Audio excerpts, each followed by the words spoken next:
जय हिंद, जय हिंदुस्तान जिंदाबाद। आप देख रहे हैं जेके मीडिया, जम्मू कश्मीर का सबसे तेज मीडिया नेटवर्क। देखिए, यशोती में बादल फटने के बाद हर एक जानकारी जेके मीडिया आप तक साझा कर रहा है। और यूटी गवर्नमेंट यानी कि उमर सरकार के कंपनसेशन अनाउंसमेंट से पहले भी हमने एक खबर की थी, आपको याद होगा कि उमर सरकार कब जो है कंपनसेट का अनाउंसमेंट करेगी और कब जो है कंपनसेशन जो है वो दी जाएगी। जिन लोगों की जान गई, उनके परिवार के सदस्यों को, या फिर जो लोग घायल हुए हैं उस हादसे में। लेकिन अब मैं एक और खबर जो है मैं इसलिए ये कर रहा हूं क्योंकि मेरे साथ राकेश बजरंगी भी है, राष्ट्र बजरंग दल के अध्यक्ष हैं। देखिए, इंतजार है कि सेंट्रल गवर्नमेंट कब अनाउंसमेंट करेगी और क्या जो है सहायता, आर्थिक सहायता के लिए क्या राशि देगी। जो लोग घायल हैं या जिन लोगों के परिवार के सदस्य इस दुनिया से चले गए, उनके परिवार के सदस्यों को क्या कंपनसेशन देगी। इंतजार है, शायद हो सकता है इस खबर के बाद सरकार या हमारे जो इस वक्त जम्मू कश्मीर के भारतीय जनता पार्टी के जो वरिष्ठ नेता हैं उन तक ये बात पहुंचे। और मेरे साथ राकेश बजरंगी। राकेश जी, देखिए, यूटी गवर्नमेंट ने तो अनाउंसमेंट की, जो भी किया 2-2 लाख रुपए की अनाउंसमेंट की, लेकिन इंतजार है कि आखिर कब तक सेंट्रल गवर्नमेंट को और समय लगेगा। क्योंकि ये मैं इसलिए कह रहा हूं क्योंकि बहुत सारे लोग इंजर्ड हुए हैं, बहुत सारे लोगों के आशियाने तबाह हो गए, परिवार खत्म हो गया है। तो कुछ ना कुछ अभी सेंट्रल गवर्नमेंट को भी अनाउंसमेंट करनी चाहिए। देखिए, सबसे पहले 14 तारीख को जो बादल फटने से कई लोग जो हैं वो मारे गए और कई लापता हैं। सबसे पहले मैं उनके लिए भगवान से प्रार्थना करूंगा कि भगवान उनकी आत्मा को शांति प्रदान करे और उनको अपने चरणों में स्थान दे, और जो लोग घायल हैं उनको जल्द से जल्द स्वस्थ कर उनके परिवारों में वापस भेजे। ये हम भगवान से जो है वो प्रार्थना करते हैं। दूसरा नंबर आया कि कई लोगों ने अपने परिवार के लोगों को खोया। अभी बैनगिलाड के अंदर के 8 लोग जो हैं, 8 में से 7 लोग अभी भी लापता हैं और कई लोग अभी तक मिले नहीं। अभी सही आंकड़ा क्या है, सरकार के ऑफिशियल आंकड़े तो इस प्रकार के बता रहे हैं कि 140 लापता और 68 लोग जो हैं वो लोग जो हैं वो मारे गए हैं। और उसके बाद जो है 75 के करीब जो है मेडिकल कॉलेज में एडमिट और 20 को छुट्टी दी गई। 2 उसमें क्रिटिकल जो है बताए गए, जिनमें एक की मृत्यु हो गई। और डोडा के अंदर जो जीएमसी है उसके अंदर कितने लोग जो हैं लोग अभी घायल हैं, उसका अभी तक हमारे पास कोई ऑफिशियल आंकड़ा नहीं है। लेकिन जो लोग मारे गए हैं, जहां घायल हुए हैं, चाहे वो गंभीर रूप से हो चाहे आंशिक रूप से हो, लेकिन सबसे पहले उनको सहायता राशि। देखिए, ये सहायता राशि उन लोगों को वापस तो नहीं ला सकती जो लोग गए, इस दुनिया को छोड़ गए, लेकिन उनके परिवारों के अंदर जो लोग रह गए, क्योंकि उन परिवारों के अंदर कुछ लोग ऐसे भी थे जो अकेले कमाने वाले थे, अकेले घर का गुजर बसर करने वाले थे और घर को अपने परिवार को चलाने वाले थे। उन परिवारों की आर्थिक स्थिति खराब हो गई। देखिए, जीवन तो चलता रहता है, इंसान आता जाता रहता है। इंसान इस दुनिया में कोई भी जो है वो अमर होकर नहीं आया, लेकिन वो आया इस धरती के ऊपर तो हर किसी को एक ना एक दिन जाना है।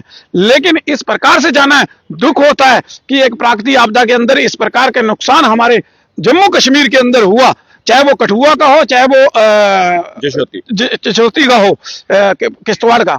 तो हम अब सरकार से एक मांग कर रहे हैं कि केंद्र सरकार जल्द से जल्द एक सहायता राशि जो है, एक सहायता राशि कम से कम भी 10 लाख जो है उस परिवारों को देने का काम करे। और मैं राज्य सरकार से भी ये कहना चाहूंगा कि उमर सरकार ने एक राशि, सहायता राशि जो है वो घोषित की 2 लाख। देखिए, मैं उमर साहब से कहना चाहूंगा कि ये आप भी जानते हैं कि 2 लाख से आजकल कुछ नहीं बनता। आज की डेट में जेब में 2 लाख डाल के जाओ तो लोग तो उसकी खरीदारी करके आ जाते हैं, तो पता ही नहीं चलता 2 लाख का। तो कम से कम 5 लाख की जो है वो सहायता राशि जो है वो प्रदेश सरकार को, जो है जो यूटी सरकार को है, वो देनी चाहिए। ये मांग भी हम उमर सरकार से जो है वो कर रहे हैं। लेकिन केंद्र सरकार जो प्रधानमंत्री राहत कोष है उसके अंदर से 10-10 लाख की सहायता राशि जो है वो इन परिवारों को दे, ताकि वो परिवार जो है जिनके बच्चे छोटे हैं वो बच्चों को अपने को पालन पोषण उनका कर सके, उनकी एजुकेशन अच्छी तरह से कर सके, अपना स्वास्थ्य के संबंधित जो चीजें हैं वो देख सके। तो परिवार तभी चलेगा जब पैसा है, धन होगा तो परिवार चलेगा। कई परिवारों में तो लोग कमाने वाले नहीं बचे। तो इसलिए हर प्रकार से सहायता जो है वो जल्द से जल्द घोषित जो है वो केंद्र सरकार को करनी चाहिए। क्यों इतनी देर? आज 8वां दिन हो गया, आज 8वां दिन है। वहां पर जो है एसडीआरएफ एनडीआरएफ की टीमें जो हैं वो जो मृत लोग हैं, जो अभी तक लापता लोग हैं, उनको ढूंढने में लगी है। तो एक युद्ध स्तर पर कार्य तो चल रहा है, लेकिन आप सहायता राशि तो घोषित कीजिए, क्योंकि कई परिवारों के अंदर जो लोग मारे गए उन्होंने अंत्येष्टियां उनकी की हैं, तो उनके घरों के अंदर एक गम का गमगीन माहौल है, तो उसको पूर्ति तो नहीं की जा सकती, लेकिन एक सहायता राशि देकर उनके परिवार को फिर से खड़े होने की एक शक्ति तो दे सकते हैं आप। तो ये मांग हम जो है वो केंद्र सरकार से कर रहे हैं कि जल्दी से जल्दी माननीय प्रधानमंत्री जी मोदी जी या गृह मंत्री अमित शाह जी जल्द से जल्द एक मुशक्कत जो सहायता राशि है वो जल्द से जल्द उन परिवारों को, जो लोग मारे गए हैं और जो लोग घायल हैं, जल्द से जल्द जो है ये राशि उनके लिए घोषित करें। आपको लगता नहीं कि जिस तरह से बहुत सारे मंदिर हैं, बहुत सारे ऐसे श्राइन बोर्ड हैं जो बनाए हुए हैं, इन मंदिरों में करोड़ों का चढ़ावा जो है सनातन ही चढ़ाते हैं, क्या इन मंदिरों की ओर से भी जो है जिनके परिवार, जिनका पूरा का पूरा परिवार उजड़ गया या जो लोग घायल हुए, तो इनका भी तो फर्ज बनता था कि ये सनातनियों का चढ़ावा है, ये भी तो मदद कर सकते थे? देखिए, सबसे पहले मैं कहूंगा, मैं धन्यवाद करूंगा संघ की एक विंग है सेवा भारती, और उसके बाद एक सिख कम्युनिटी का एक लंगर वहां पर लगा जो दिन रात वहां पर सेवा कर रहा है। बहुत बहुत धन्यवाद, शुक्रिया कि ऐसे लोग भी समाज के अंदर हैं, जो लोग इस विपदा की घड़ी में अपना घर बार छोड़कर वहां पर लगे हुए हैं, सेवा कर रहे हैं, चाहे वो खाना हो, कापियां, किताबें, बैग, या किसी प्रकार की भी जरूरत, कपड़े हो, हर तरीके की सहायता जो है वो वहां पर की जा रही है। तो वो है नर सेवा नारायण सेवा, जो कहा जाता है नर सेवा नारायण सेवा, तो वो सेवा चल रही है, तो मैं धन्यवाद करूंगा इनका। लेकिन उसके साथ एक चीज और कहना चाहूंगा कि 1999 में जब करगिल वार हुई, तो तब भी एक डब्बे लगाए गए जगह जगह, एक सहायता मांगी गई उन शहीदों के लिए जो वहां पर शहीद हुए थे, उनके लिए, और कई तरह से जो है प्रधानमंत्री राहत कोष में लोगों ने पैसा जमा कराने का काम किया। उसके बाद जब केदारनाथ में एक आपदा आई, आज से मेरे ख्याल से 6-7 साल पहले की बात, 7-8 से, तो उस समय भी इस प्रकार की डोनेशनें जो हैं वो समाज ने इकट्ठी की और बहुत बड़े पैमाने पर जो है वो पैसा इकट्ठा करके वो है वो माननीय प्रधानमंत्री को सौंपने का काम किया। उसके साथ ही जब जब विपदाएं आई, जब जब आपदाएं आई, तो बॉलीवुड के लोगों ने और बड़े बड़े सेलिब्रिटियों ने, बड़े बड़े बिजनेसमैनों ने उसको पैसा देने का काम किया। लेकिन अब इस समय क्यों चुप है? ये भी एक बहुत बड़ी आपदा है। जम्मू कश्मीर के इतिहास में सबसे बड़ी आपदा जो है वो ये है। अभी सही आंकड़े तो मैं कहता हूं कि सरकार ऑफिशियल दे रही है, अब ऑफिशियल आंकड़े, सही आंकड़े क्या हैं वो भी सरकार जो है वो जारी करे। लेकिन इतने लोग मारे गए हैं, इतने लोग जो हैं इसके अंदर जो है वो गुम है, कई लोगों के परिवार जो है पूरे के पूरे परिवार उजड़ गए, तो उन लोगों के लिए इस समाज को आगे आना चाहिए, चाहे वो सेलिब्रिटी हो, चाहे वो जितने भी फिल्म स्टार हो, चाहे जितने बड़े बड़े अफसर हो, जो भी लोग हैं जो संपन्न हैं और जो पैसे से संपन्न है, हर तरीके से संपन्न है, उन्होंने आगे आना चाहिए। और लोगों ने भी एक मुहिम जो है अपने अपने एरिया में छेड़नी चाहिए, ताकि ज्यादा से ज्यादा पैसा इकट्ठा कर इन परिवारों को खड़ा करने का काम करें। मैंने पहले भी कहा, पैसा उसकी पूर्ति नहीं कर सकता उस परिवार के सदस्य की, लेकिन उनको खड़ा होने में और उनके बच्चों के पालन पोषण के लिए उनकी एक सहायता जो है वो इस प्रकार से कर सकता है। मैं सभी लोगों से अपील करना चाहूंगा कि समाज के सामने आगे आए।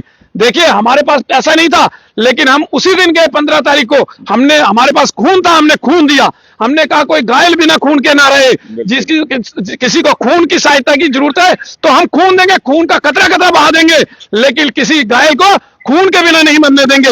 ये प्रण हमने लिया और हमने प्रिंसिपल साहब से कहा भी कि अगर और खून की जरूरत होगी तो आप हमें किसी समय भी फोन करिए, चाहे रात के 1, 2, 3 बजे होंगे, तब भी हम जो है जीएमसी के अंदर पहुंचेंगे और उसी समय खून जो है वो वहां पर रक्तदान जो है वो दान करेंगे।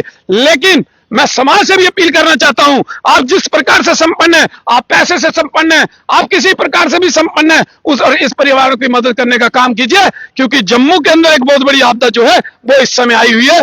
तो आज चाहे वो कठुआ, चाहे किश्तवाड़, तो जल्द से जल्द इसके लिए सभी समाज को इकट्ठा होना चाहिए, सभी लोगों को इकट्ठा होकर इन परिवारों की मदद करनी चाहिए, ये मैं कहना चाहता हूं। चलिए, शुक्रिया राकेश जी। तो देखिए, राष्ट्रीय बजरंग दल के अध्यक्ष राकेश बजरंगी, क्योंकि ये पूरी चर्चा इसलिए हमने की क्योंकि एक तो इंतजार करना पड़ा कि सेंट्रल गवर्नमेंट कब अनाउंसमेंट करेगी कंपनसेशन के लिए, क्योंकि सबसे बड़ी बात तो ये है कि मैं बहुत सारे परिवारों से मिला हूं, ना जाने, देखिए, कई परिवारों ने अपने बच्चों को खो दिया, कई परिवारों ने अपने हस्बैंड को या पिता को खो दिया, जो घर के कमाने वाले थे, जो सुबह कमाते थे शाम को खाते थे। ऐसे ऐसे बहुत सारे परिवार हैं और इसलिए जेके मीडिया लगातार यही कोशिश कर रहा है, चाहे वो यूटी गवर्नमेंट हो चाहे सेंट्रल गवर्नमेंट हो। हम अपील कर सकते हैं, हम ये खबर कर सकते हैं ताकि सरकार तक ये बात पहुंचे कि कंपनसेशन की जल्द से जल्द अनाउंसमेंट की जाए।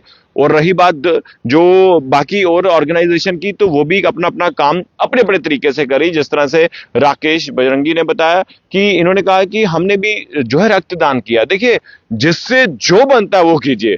ये मुश्किल समय है, संकट की घड़ी है, लोग अभी भी अपने परिजनों को ढूंढ रहे हैं। और ये रेस्क्यू ऑपरेशन देखिए, यानी कि रेस्क्यू ऑपरेशन का जो जसोती का इलाका है, लगभग 60% तक जो मलबा हटा दिया गया है, 40% अभी और बाकी है। और उसके बाद एक रेस्क्यू टीम जो है नाले दरियाओं की जो है वहां पर जो है रेस्क्यू ऑपरेशन कर रही है। स्पेशल व्हीकल मंगवाए गए हैं आर्मी द्वारा ताकि कोई बॉडीज अगर नालों में भी फंसी है, दरिया में फंसी है, तो उसको ढूंढा जाए।